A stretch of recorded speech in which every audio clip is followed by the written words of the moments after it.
Hi guys, my name's Abby. Welcome to my channel.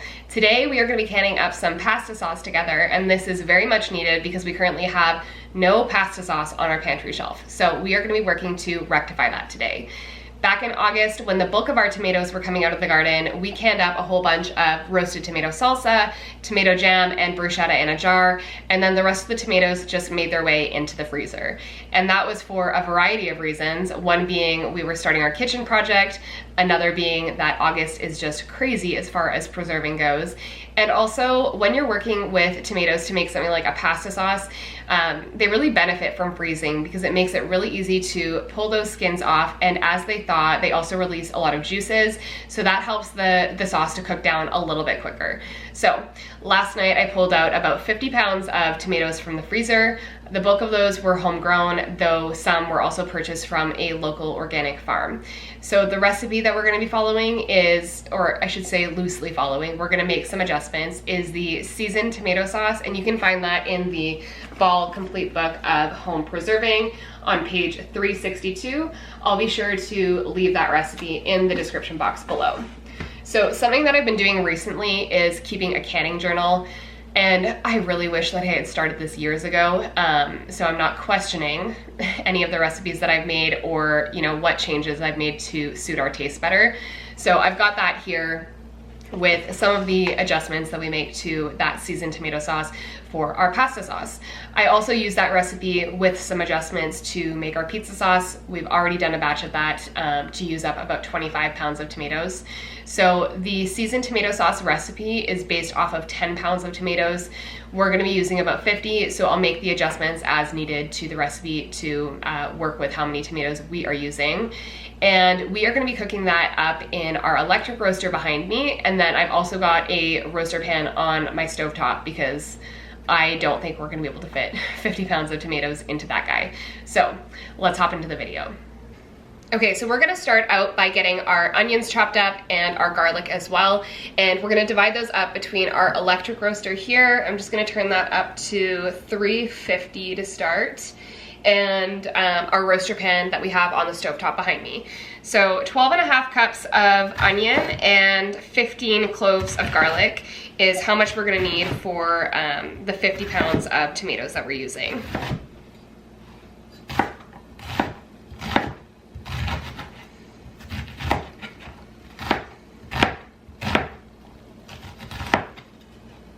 And I'm not gonna worry too much about dividing everything evenly between the pans because once everything really has reduced down, I'm gonna go ahead and mix them together into the same pan.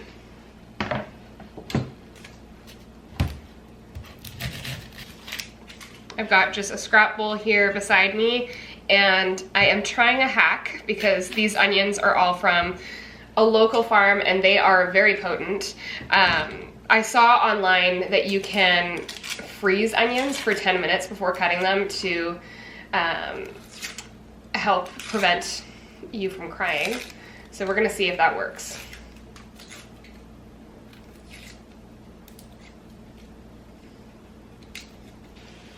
Okay, that hack with freezing the onions definitely did not help. I am still crying. They're very potent.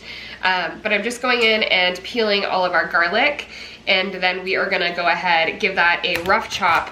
You don't need to chop it too finely because once we have the tomatoes in there and cooking down a bit, we're gonna go in with the immersion blender anyway.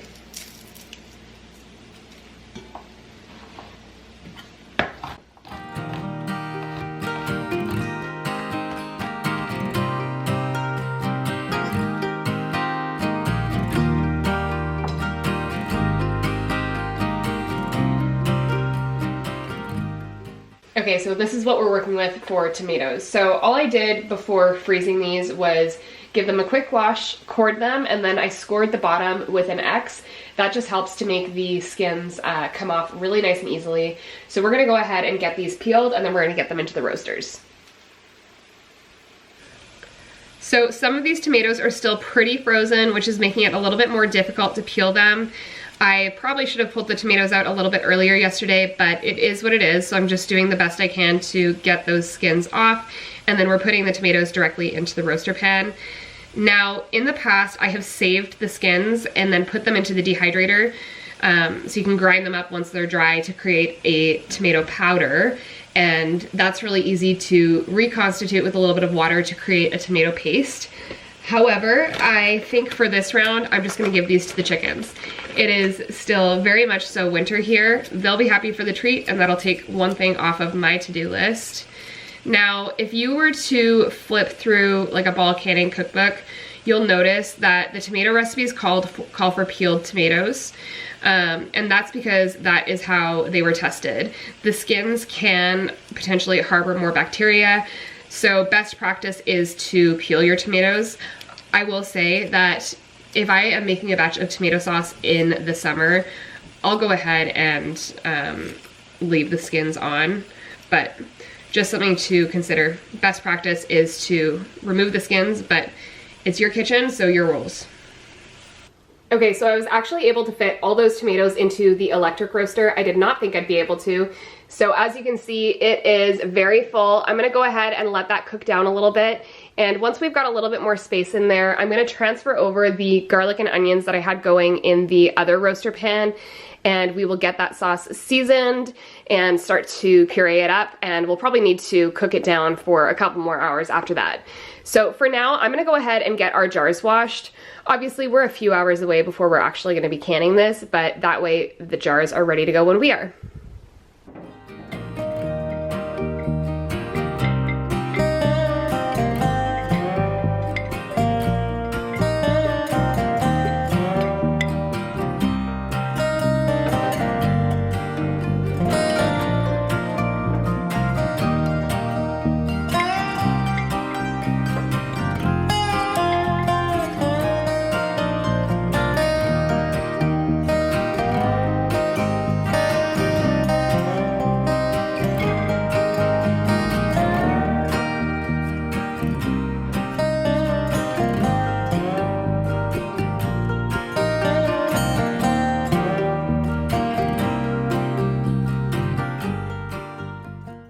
Okay, so after blending that up, you can see it is still quite thin. So we've got at least a couple more hours of cooking this down before it's ready to jar up. But I'm gonna go ahead and get this seasoned, and we're gonna go a little bit on the conservative side as far as herbs go, and then as it cooks down, we'll give it a taste and see if we need to add more. So I'm just gonna add some brown sugar. I just made up a small batch. If you haven't made brown sugar before, it's super, super simple. We never buy it anymore. So it's just a cup of sugar and then a tablespoon of molasses. So I'm gonna add 2/3 of a cup of brown sugar to this.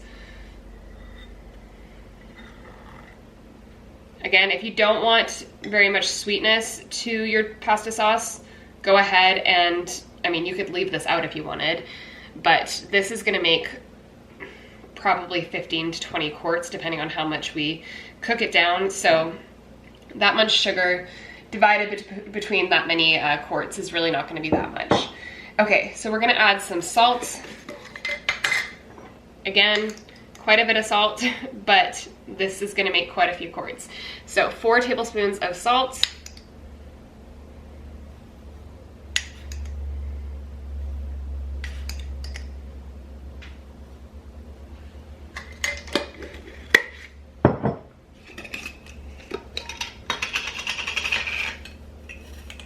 I'm gonna do 4 tablespoons of basil.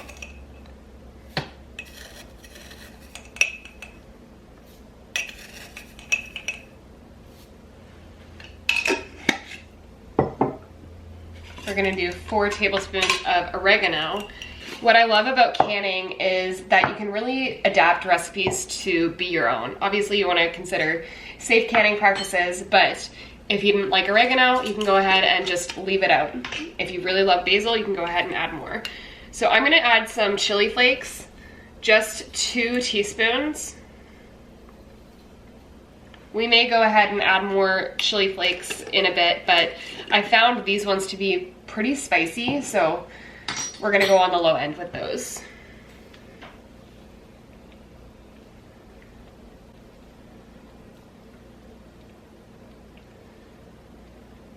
All right, we're just gonna mix this all up, and then I will let this cook down for a couple more hours and update you in a bit.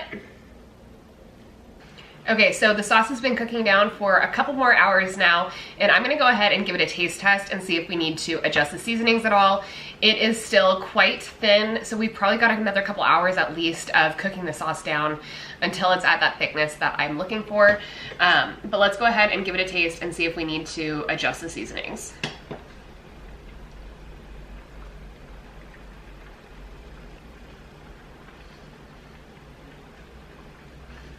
Okay, that is really good. I think the only adjustments I'm gonna make is adding another tablespoon of basil, tablespoon of oregano, and maybe like a teaspoon of chili flakes. I've got my little buddy in the kitchen with me. I'm gonna go ahead and get our canner all filled up so that as soon as that sauce is done, we can get these jars filled and get them into the canner. Okay, so I am happy with this thickness. It is looking pretty good. So I'm gonna go ahead and get our jars heated up so that we can go ahead and get a batch into the canner, because I'm probably gonna have to do 2 or maybe even 3 rounds. So I just filled the 7 jars that I know are gonna fit into my canner in one batch with really hot water so that they're nice and warm before we go ahead and add the sauce. And since we're water bath canning this, we need to add additional acid since it's a tomato product. So I'm doing 2 tablespoons of lemon juice. You could do citric acid. Lemon juice is just my preference. So I'm gonna go ahead and get that into all of these jars, and then we will start adding the sauce.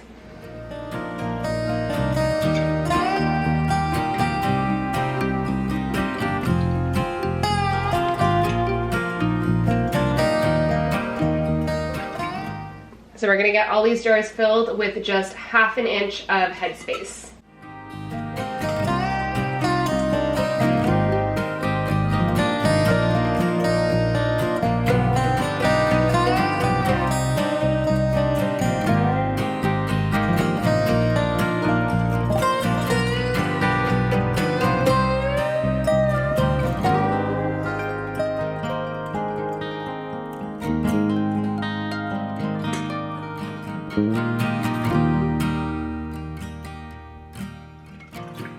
So something that I've been curious about trying is canning a pasta sauce with the meat in it.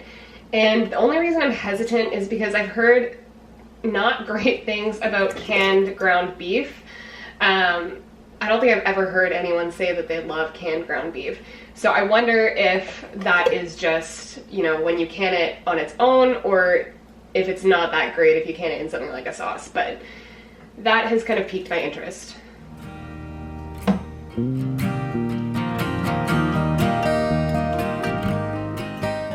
So once I've got this last jar filled here, I'm gonna go ahead, give these jars a little tap. We'll adjust the headspace if we need, and then I'm gonna go ahead and get some lids and rings on these so we can get them into the canner.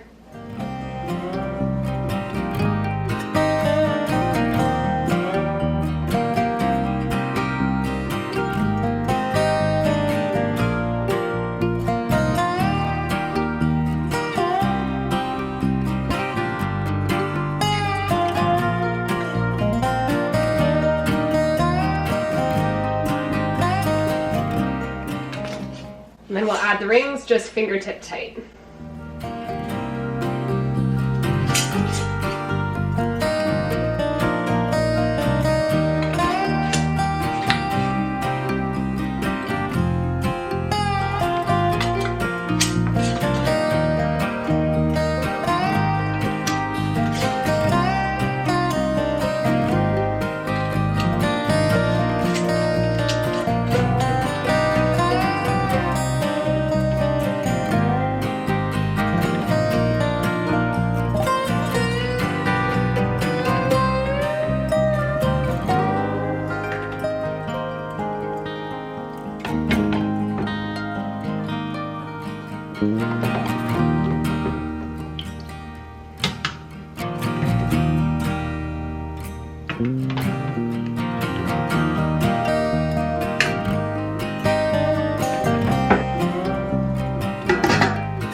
Okay, I'm gonna go ahead and wrap up this video here. We've got that first batch of pasta sauce in the canner, and as soon as that water comes to a boil, I'm gonna process for 40 minutes.